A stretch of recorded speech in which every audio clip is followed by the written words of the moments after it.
maksud kedatangan saya ke sini itu untuk meminta waktunya Bu Riko untuk mewawancarai, berkenan untuk saya wawancarai karena dalam waktu ini saya menghadap Bu Riko itu ada tugas dari program guru penggerak yang selama ini saya ikuti Bu.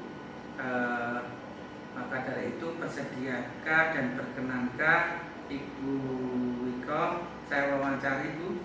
Ya, siap. Alhamdulillah. Terima kasih Bu atas berkenannya untuk saya wawancarai. Karena dengan tugas ini di guru penggerak saya angkatan 11 itu yang selama ini saya ikuti. Program guru penggerak itu ada beberapa tugas Bu. Salah satunya tentang wawancara kepada kepala sekolah, di mana wawancara itu berkaitan dengan pengambilan keputusan Bu. Jadi nanti ketika pengambilan keputusan itu ada yang namanya dilema etika itu.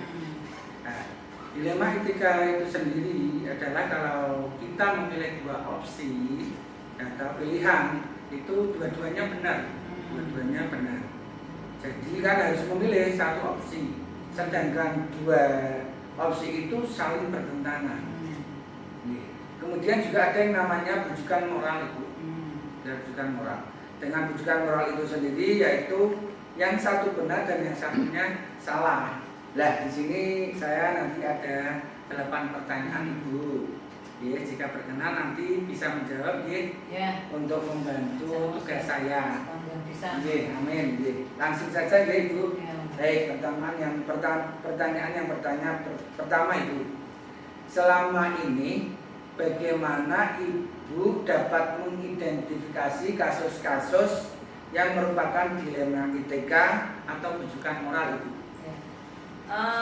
Untuk mengidentifikasi yang ini juga berangkat dari berbagai sumber, ya, bisa dari teman-teman anggota tim manajemen, maupun dari ruang guru, atau dari ruang TU, gitu ya.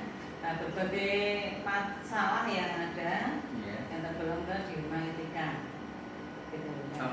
Ya, sekarang pun saya juga masih ingat ini ada yang terkini, ya, dilema etika yang terkini. Bisa sampaikan. Intinya, menghimpun dari beberapa ini ada masalah apa dulu ya, identifikasi itu beberapa teman.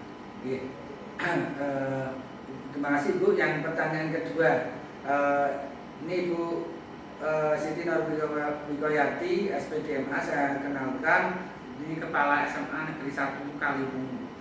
Baik Ibu, yang kedua pertanyaannya, selama ini bagaimana Ibu menjalankan pengambilan keputusan di sekolah, terutama untuk kasus-kasus di mana ada dua kepentingan yang sama-sama benar atau sama-sama mengandung kebajikan? Ya, tergantung masalahnya dulu. Oh gitu. Ya, pernah suatu saat itu ada dilema etika yang saya perlu melibatkan langsung teman-teman, guru maupun tenaga pendidikan. Kita tanya tidak langsung, jadi lewat WA ya, kan, seperti itu. Jadi saya japri, mereka saya minta juga menjawab japri. Pendapat mereka tentang sesuatu itu bagaimana, tentang masalah itu bagaimana. Nah, kemudian saya rangkum, saya pilih yang jawaban terbanyak. Gitu. Nah, itu sempat seperti itu. Tetapi ada kalanya dilema etika itu cukup kita sampaikan secara langsung. Gitu. Secara ya, jadi tidak perlu pakai japri, ya kan, secara langsung kita aklamasi atau kita musyawarahkan dengan tim atau dengan guru-guru langsung. Jadi menjalankan pengambilan keputusannya itu kadang lewat pengumpulan japri teman-teman dulu ya, lewat istilahnya semacam angket ya, gitu ya. Atau juga kadang lewat keputusan pengambilan langsung, cara dimusyawarah tim manajemen ya Bu. Ya betul. Gitu ya. Mungkin juga guru-guru dilibatkan juga. Iya, ada yang kita selesaikan di tim manajemen, ada kalanya juga langsung ke guru. Gitu ya. Saat kita kan ada pertemuan rutin ya, misalnya Jumat terakhir setiap bulan gitu kan, itu bisa kita manfaatkan untuk itu. istilahnya pertemuan dinas ya Bu ya. Ya, Dinas itu dalam sebulan sekali. Ya, ada rapat evaluasi. Rapat evaluasi juga. Baik Ibu, yang ketiga, pertanyaan ketiga yaitu langkah-langkah atau prosedur seperti apa yang biasa dilakukan selama ini. Mungkin ini juga tadi ada pernah mengandung juga yang pertanyaan kedua. Ya, berarti ada kaitannya juga ya, hampir sama itu jawabannya ya. Ya, Jadi langkah-langkahnya yaitu tadi begitu kita menemukan masalah itu, lalu kita menanyakan ke beberapa orang. Tadi yang lewat istilahnya gerilya. Betul lah. Ya. Kita cari akar permasalahannya apa. Gitu. Kemudian berarti akar masalah ini harus kita cari solusinya. Nah, untuk cari solusi ini juga kita cari suara dari berbagai orang, kan? Kemudian baru kita ambil suara. Nanti yang terbanyak itu.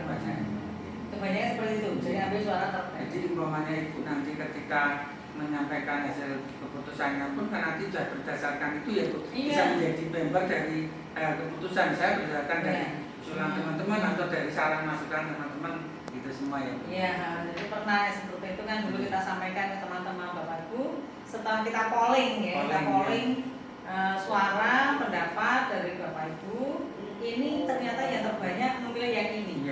Maka mohon untuk yang kemarin memilih opsi lain yang mohon lego harus mengikuti ada keputusan yang terbanyak.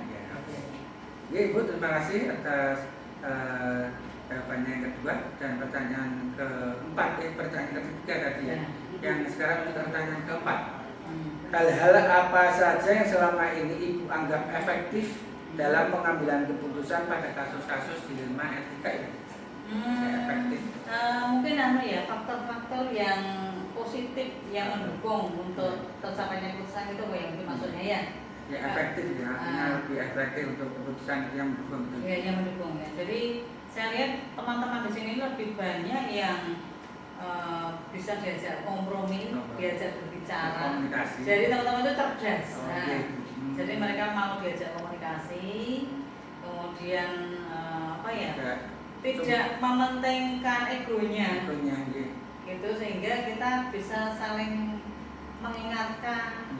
Lalu bisa mencari solusi terbaik itu dengan nyaman, dengan suasana yang adem. Juga tidak sungkan memberi masukan. Betul lah ini. Ya. Gitu. Nah, dan ini kan saya menerapkan manajemen hati-hatilah di sini. Hati-hatilah. Hati-hatilah itu hormati, akui, tata, implementasi, evaluasi, refleksi, tindak lanjut. Nah, di hati ini sudah hati sendiri itu ada dua makna. Makna dari istilahnya hati, apalagi hati-hatilah. Saya mengasosiasikan hatilah itu seorang perempuan. Jadi hati-hatilah itu dari seorang perempuan yang lembut.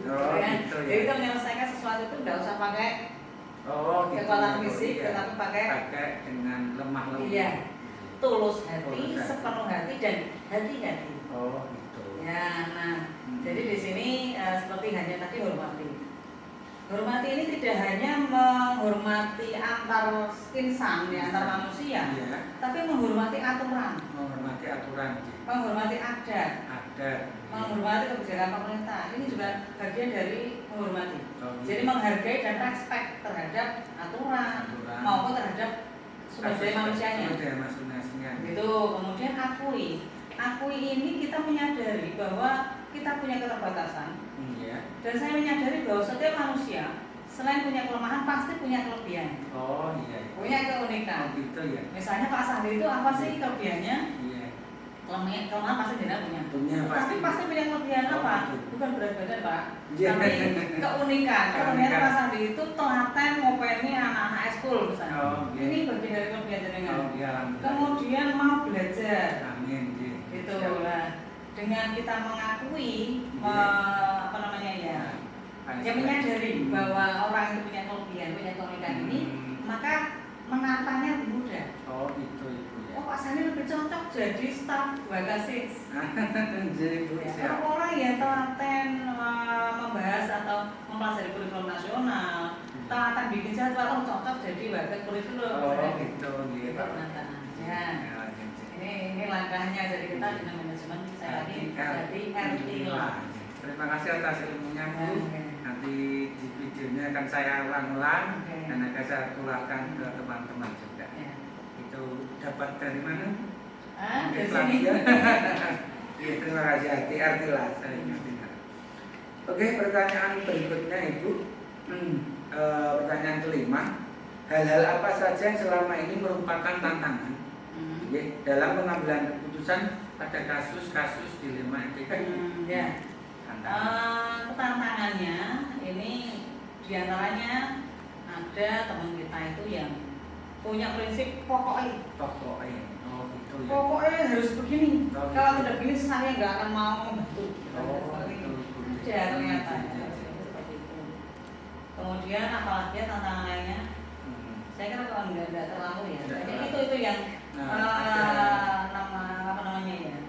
Ya, yang menantang itu. Tapi saya kira itu pun karena hanya kecil, sebagian kecil, maka bisa kita atasi. Jadi tantangannya itu mungkin dari internal sendiri ya, Bu. Dari internal sendiri, dari karakternya seseorang, tapi itu pun bisa diatasi dengan pendekatan hasilnya ya. Oke, tantangannya itu ya.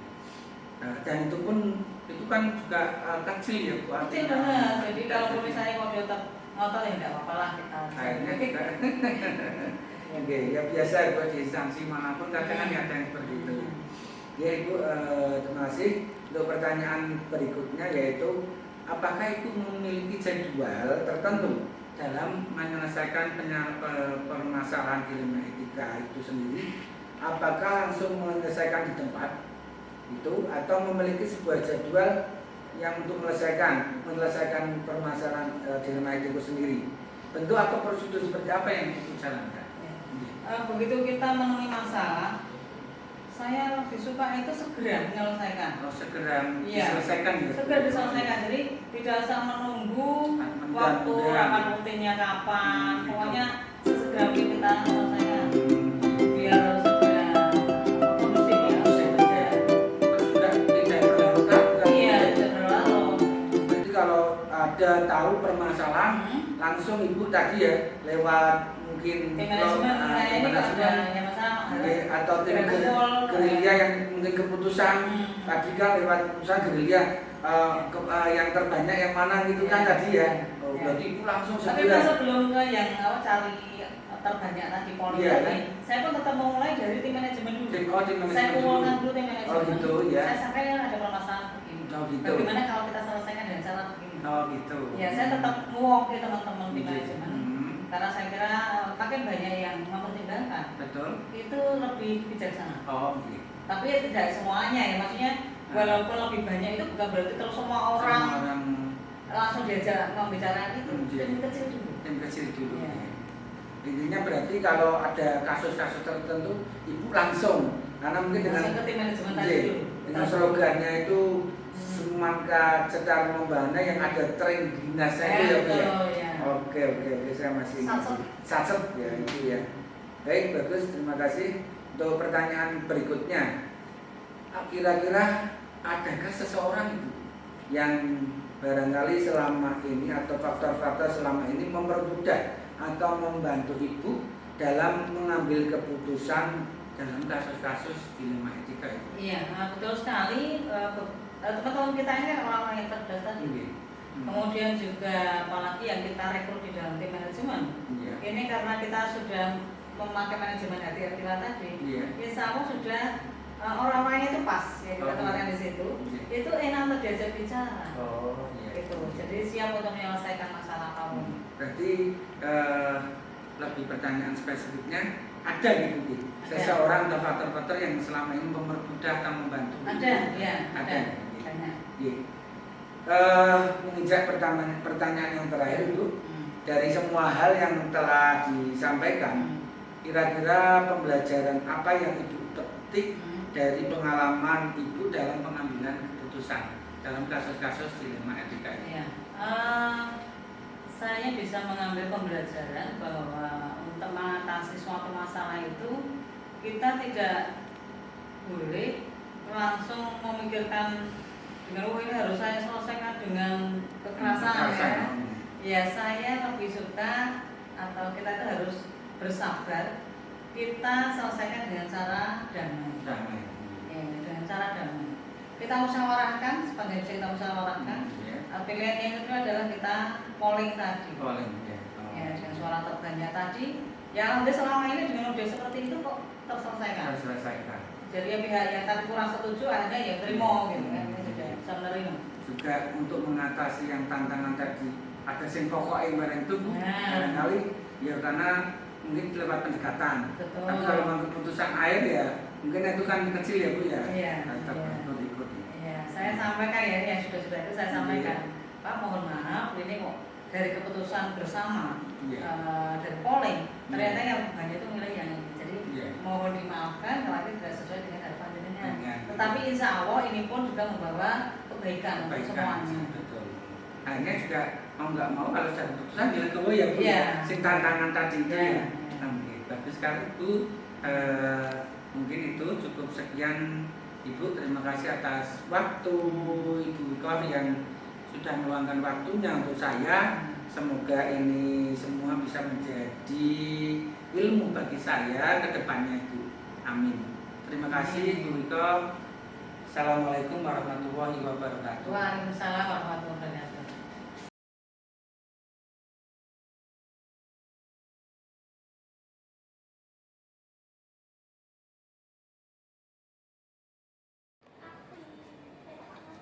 Assalamualaikum Bu Rate. Waalaikumsalam Pak Sari.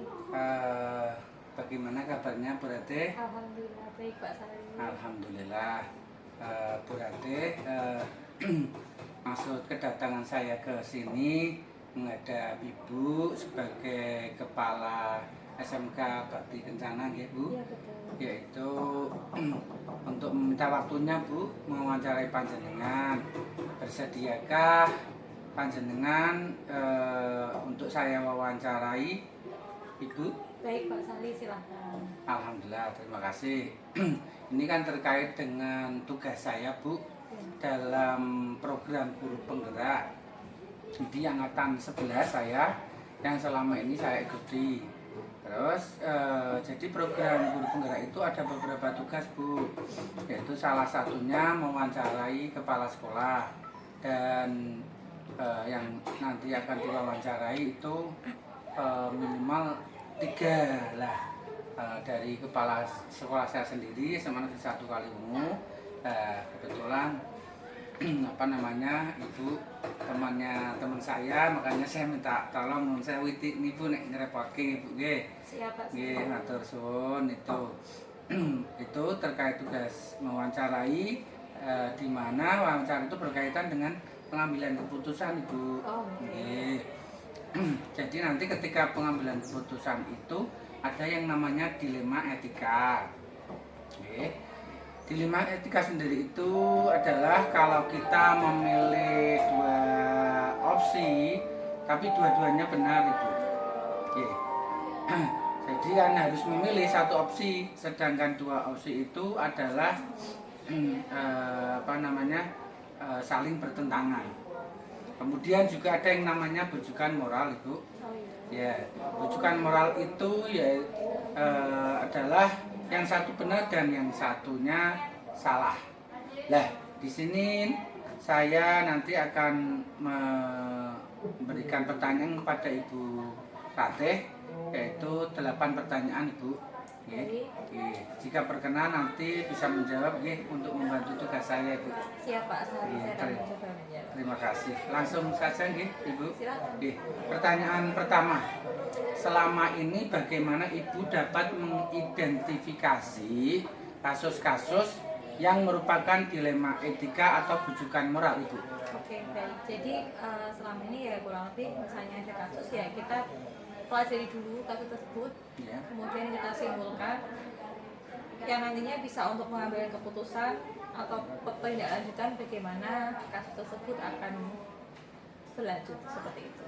Jadi dipelajari dulu. Ya, dipelajari, disimpulkan, diambil data-datanya, informasi juga mungkin yang relevan. Oh, iya. Langsung Bu, yang kedua, selama ini bagaimana Ibu menjalankan pengambilan keputusan di sekolah, terutama untuk kasus-kasus di mana ada dua kepentingan yang sama-sama benar atau sama-sama mengandung kebajikan, Ibu? Oke.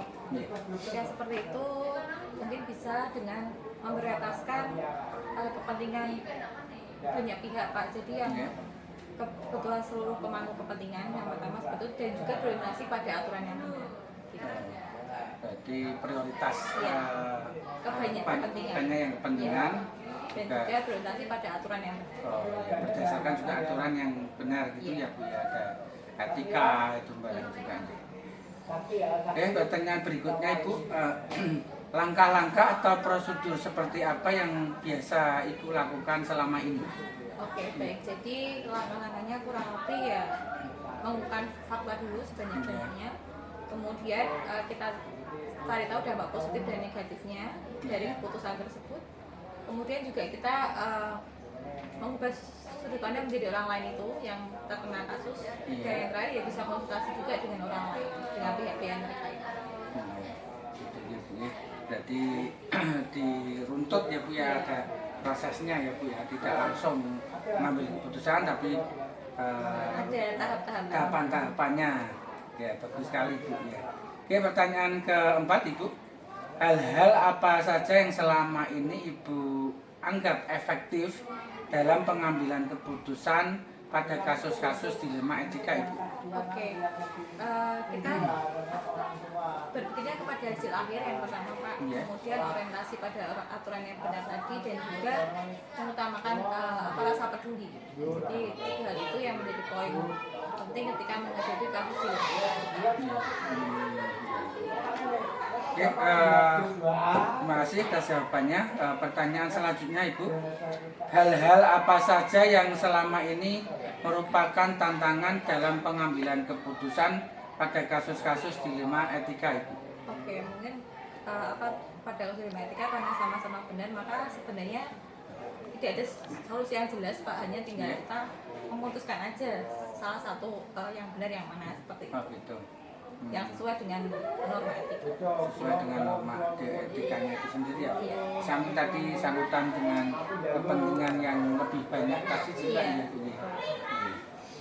Oke, pertanyaan berikutnya Ibu, apakah Ibu memiliki jadwal tertentu dalam sebuah penyelesaian kasus dilema etika? Apakah Ibu langsung menyelesaikannya di tempat atau memiliki jadwal untuk menyelesaikannya? Bentuk atau prosedur seperti apa yang dijalankan?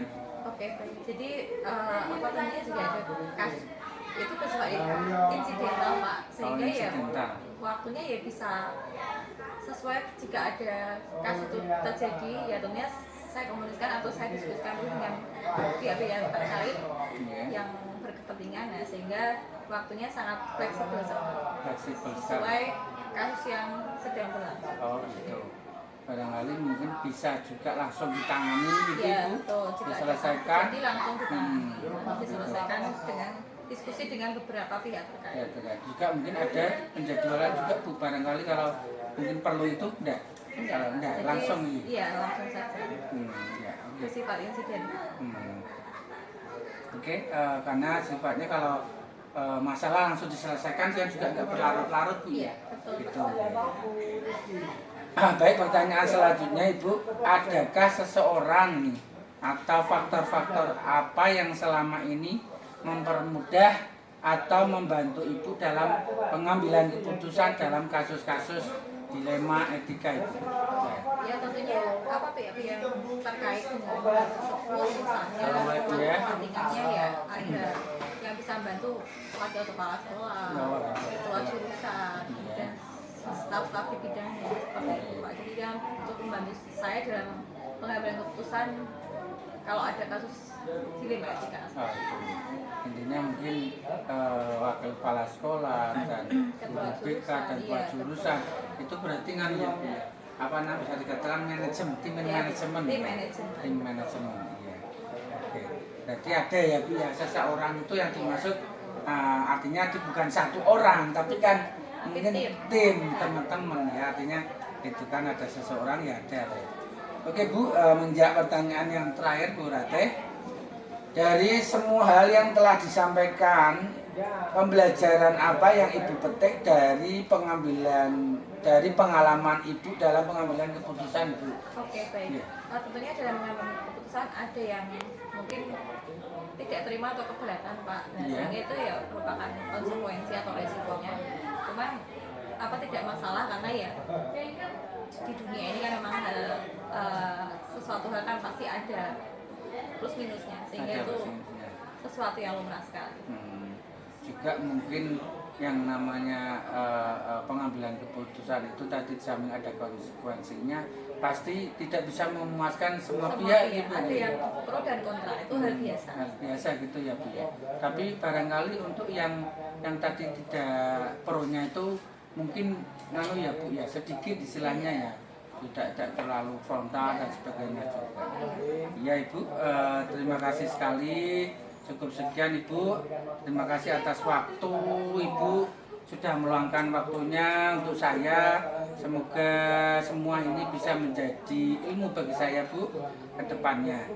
Siap, Mas. Amin. Nggih, terima kasih Bu Ratih. Ya, sukses Pak. Nggih, terima kasih Bu. Assalamualaikum warahmatullahi wabarakatuh. Waalaikumsalam warahmatullahi wabarakatuh.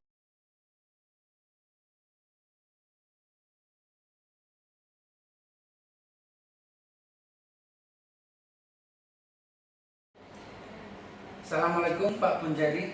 Waalaikumsalam warahmatullahi wabarakatuh.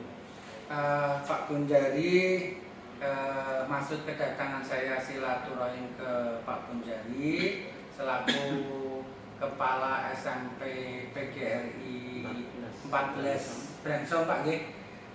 Itu yaitu untuk meminta waktunya Bapak ya mewawancarai panjenengan. Kira-kira Pak Punjari bersedia nggih dan berkenan nggih untuk saya wawancari Pak nggih? Alhamdulillah. Karena nun sewu Pak Bun, ini wawancara ini terkait dengan tugas saya sebagai guru penggerak angkatan 11 nih Pak Bun, yang selama ini saya ikuti. Jadi di program guru penggerak itu ada beberapa tugas Pak dari program itu, salah satunya yaitu tentang kaitannya dengan pengambilan keputusan.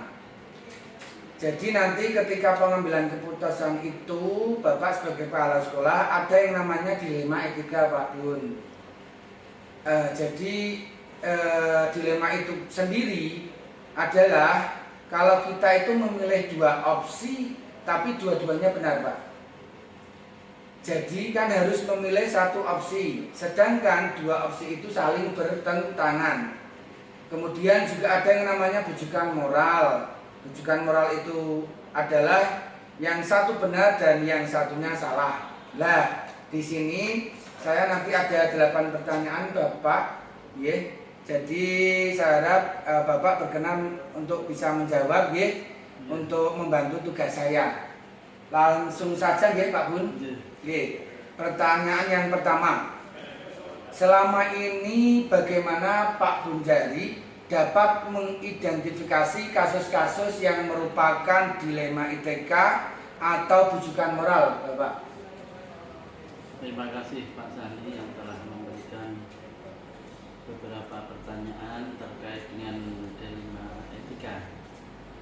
Di dalam dunia pendidikan tentunya tidak lepas dari persoalan permasalahan yang terjadi, yaitu persoalan yang positif, yang negatif, yang selalu kita pahami bersama dan selalu kita selesaikan permasalahannya bersama, karena di dalam sekolah itu melibatkan banyak stakeholder, terutama dari orang tua, siswa, kemudian bapak ibu guru, kemudian ada komite, ada kepala sekolah, ada wakil kepala sekolah, ada staf tata usaha, dan seluruh jajaran yang berada di dunia pendidikan, baik itu dinas pendidikan maupun pihak-pihak yang terkait lainnya, dan juga ada LSM yang selalu mengamati aktivitas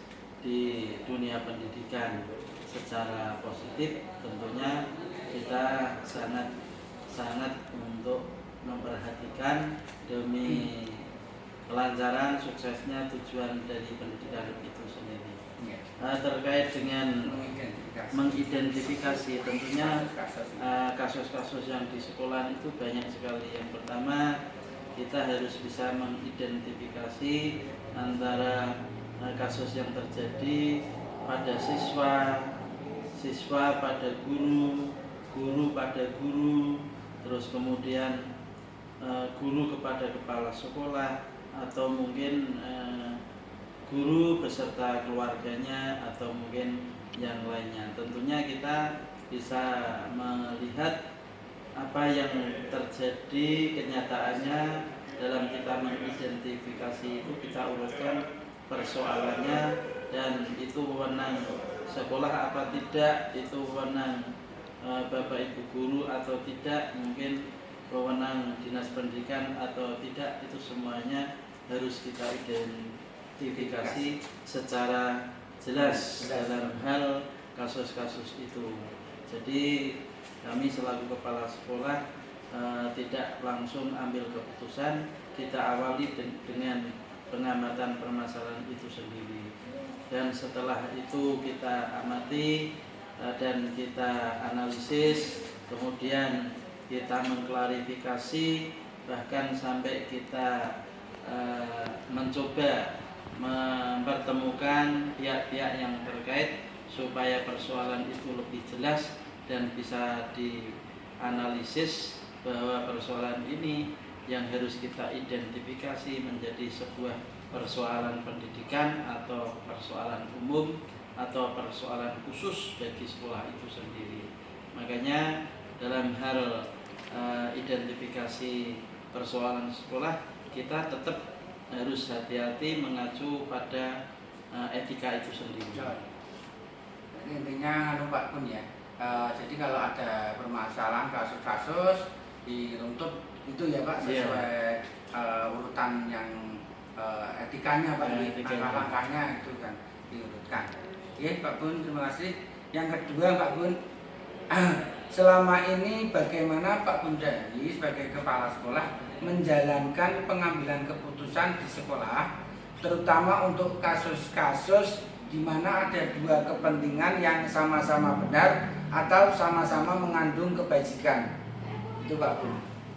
Terima kasih.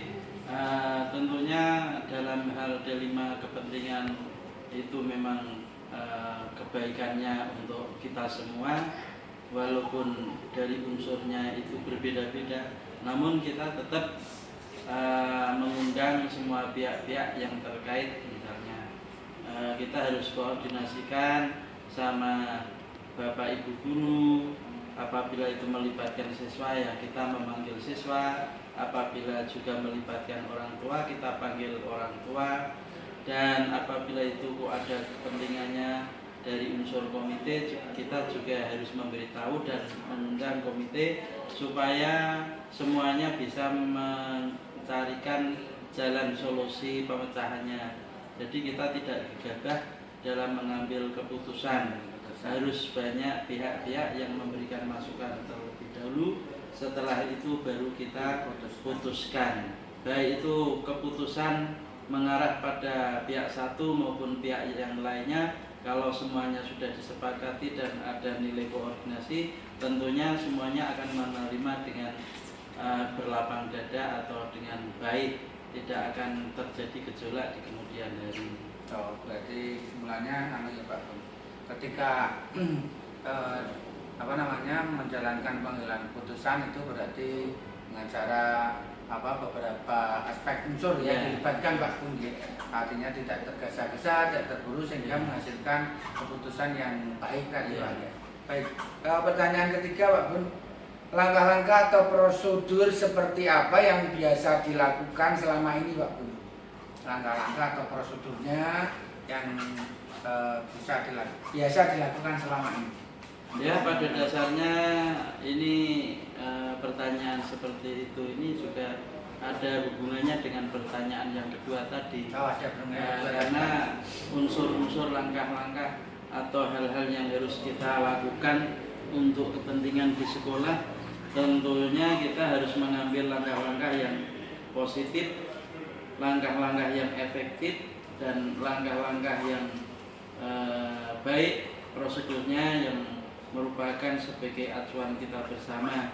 Sehingga kalau kita sudah mengambil langkah-langkah yang benar, prosedur yang benar, tentunya dari pihak pimpinan di sekolah itu tidak akan disalahkan oleh siapa-siapa. Seandainya ada kesalahan, merupakan hal kesalahan kita bersama yang kita lakukan. Oh gitu ya Pak. Oke, karena memang tadi sedikit ya sedikitnya ada kaitan yang di pertanyaan kedua Pak. Ya ini menebalkan lagi yang barusan dijawab. Baik, pertanyaan berikutnya Pak Bun yang keempat, hal-hal apa saja yang selama ini Pak Bunjari anggap efektif dalam pengambilan keputusan pada kasus-kasus dilema etika Pak? Ya, terima kasih.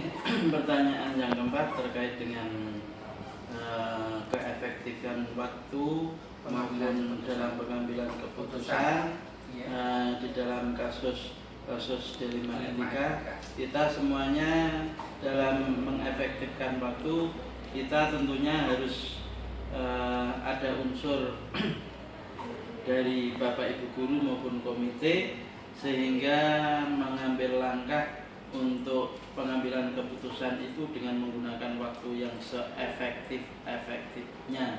Dan kasus-kasus yang terkait dengan dilema etika itu semuanya dirasa bisa diputuskan secara bersama-sama, sehingga tidak akan menimbulkan gejolak yang berlebihan. Maka itu dianggap sebagai efektivitas dalam pengambilan keputusan. Oh, iya. Terima kasih Pak Bun. Pertanyaan berikutnya yang kelima, hal-hal apa saja yang selama ini merupakan tantangan Pak Bun dalam pengambilan keputusan pada kasus-kasus dilema etika Pak Bun? Terima kasih. Nah, terkait dengan hal-hal yang selama ini dirasakan, tantangan itu semuanya adalah menjadikan sebuah tantangan bagi kepala sekolah, karena apapun keputusannya, kalau kita sudah dirapatkan secara bersama-sama dalam kasus-kasus dilema etika, tentunya merupakan tantangan yang sangat besar bagi kita. Tapi kita akan menganggapnya menjadi lebih kecil karena apa? Sudah diambil keputusannya secara bersama-sama. Nah, inilah yang menjadikan suatu hal-hal yang selama ini membuat kita ini membersamai dengan pengambilan keputusan secara bersama-sama di dalam dunia pendidikan, khususnya di sekolah. Jadi sebenarnya ketika mengambil tantangan ya Pak Bun ya, yang merupakan tantangan dalam pengambilan keputusan itu bisa masalah besar bisa dianggap kecil kalau kita ringan, kalau kita bersama-sama memutuskan Pak ya, secara sudah diputuskan matang, kita bersama-sama kompak itu. Ya, terima kasih.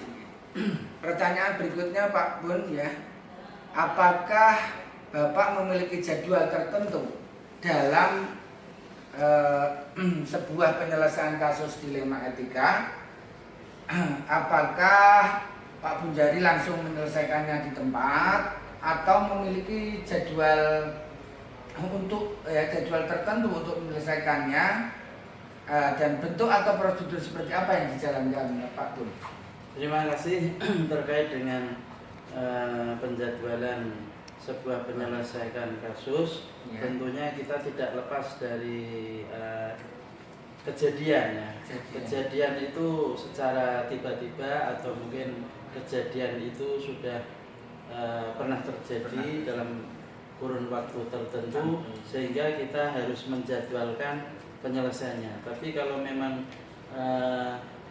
tiba-tiba ada kejadian, itu semuanya adalah kita membuat jadwalnya tergantung dengan situasi dan kondisi terkait dengan kasus-kasus dilema etika. Jadi bisa dijadwalkan dan bisa tidak, semuanya tergantung pada kejadian. Kalau kejadiannya itu sudah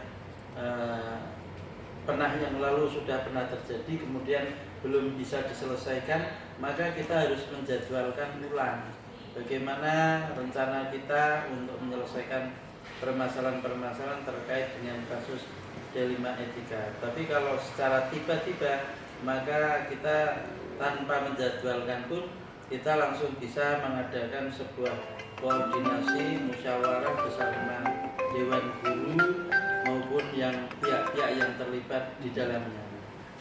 Berarti kesimpulannya gini Pak Bun ya, Pak Bun ketika menyelesaikan masalah itu melihat masalahnya dulu Pak ya, tergantung.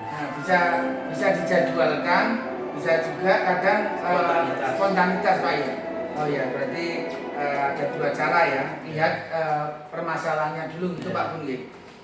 Baik, berikut pertanyaannya yang ke-7 Pak Bun ya. Adakah seseorang atau faktor-faktor apa yang selama ini mempermudah atau membantu Pak Bunjari dalam mengambil keputusan, dalam pengambilan keputusan dalam kasus-kasus D5 etika itu Bapak? Ya, terima kasih. Terkait dengan faktor-faktor yang selama ini untuk mempermudah atau dipermudahkan sebagai sarana membantu kita dalam mengambil keputusan dalam kasus-kasus D5 etika, tentunya kita tidak lepas dari kewajiban tanggung jawab kita bersama, baik dari guru, kemudian staf karyawan, kepala sekolah maupun wakil kepala sekolah, yang tentunya harus saling bahu membantu untuk mengambil sebuah keputusan dalam kasus-kasus di D5 etika. Karena ini merupakan suatu faktor penting bagi kami kalau kita harus berkoordinasi dan bekerja sama untuk memudahkan kita dalam membantu maupun dalam mengambil keputusan terkait dengan kasus-kasus D5 etika. Adakah mungkin seseorang Pak Bun yang mungkin Pak Bun percayai yang selama ini membantu atau memudahkan dalam pengambilan keputusan Pak Bun? Tentunya kita kan punya guru BK. Itu guru yang bisa memberikan tentang permasalahan terkait dengan psikologi, terkait dengan jiwa pribadi seseorang maupun terkait dengan persoalan-persoalan yang ada di dalam sekolah. Kita harus melibatkan guru BK, guru PPKN atau guru-guru yang lainnya begitu. Jadi ada Pak ya, faktor yang mempermudah itu ya seseorang ya. Ya. Seseorang berarti ada ya. Oke. Menjawab pertanyaan yang terakhir Pak Bun, yaitu pertanyaan ke-8. Dari semua hal yang telah disampaikan, pembelajaran apa yang Bapak petik dari pengalaman Bapak dalam pengambilan keputusan Pak Bun? Ya, terima kasih.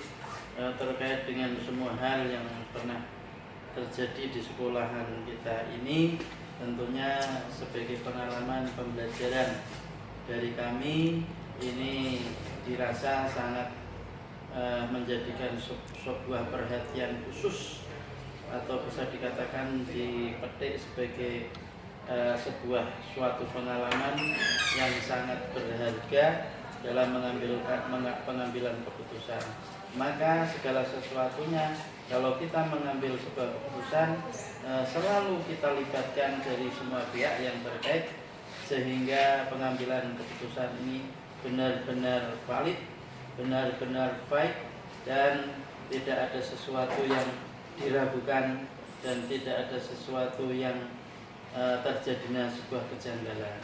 Lebih spesifik lagi mungkin Pak Bun, pembelajaran apa yang mungkin Pak Bun petik dari pengalaman dari pengambilan keputusannya yang pernah sudah dijalani Pak Bun? Ya, terima kasih. Pembelajaran dari kami misalnya tadi sudah ada beberapa hal dalam hal faktor penerimaan siswa baru. Kemudian kita ada siswa yang mutasi, itu semuanya sebagai pembelajaran kami apabila menerima itu harus mengambil sebuah keputusan bersama, sehingga saya pribadi ini tidak akan menjadi sebuah kesalahan dan tidak banyak beban kesalahan diberikan kepada saya pribadi. Kalau memang semuanya Bapak Ibu guru dan karyawan sudah sepakat dan saya sekata, maka ini adalah menjadikan pengambilan keputusan bersama. Ini pengalaman pribadi yang terjadi di sekolah kami. Baik, jadi kesimpulan di pembelajaran yang dipetik dari Pak Punjari. Jadi kalau suatu contoh pembelajaran itu satu kasus-kasus di mana kayak penerimaan siswa baru Pak ya, atau apa yang kaitannya itu. Jadi pengambilan keputusannya tadi intinya juga berdasarkan keluarga besar Pak ya, dari sekolah itu Pak ya. Jadi tidak disalahkan sana sini, ngoten Pak ya. Terima kasih Pak Punjari atas waktunya. Cukup sekian ya. Mungkin Pak Kun sudah meluangkan waktunya untuk saya. Semoga ini semua bisa menjadi ilmu bagi saya ke depannya. Amin. Terima kasih Pak Kun. Assalamualaikum warahmatullahi wabarakatuh. Waalaikumsalam warahmatullahi wabarakatuh.